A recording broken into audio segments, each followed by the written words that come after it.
Hi, I'm Christina Cameli, here to introduce you to a simple and charming holiday project that you'll love. Embroidered cards that you make at home with just a few craft supplies. This is a way of making greeting cards that I've really come to enjoy. It's a satisfying and personal way to send a one-of-a-kind card, and a way to get some simple, joyful stitching in your life without the commitment of a longer-term project.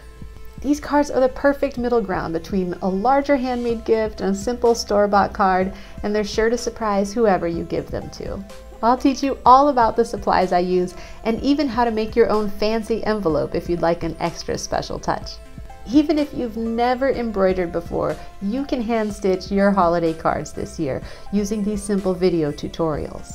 The class downloads include cards for Christmas, Hanukkah, solstice, and a bunch of non-denominational holiday greetings as well. With so many choices, you're sure to find cards that you love. You can download and print your cards as soon as you sign up for the class. So come join Hand Stitched Holiday Cards and get started today.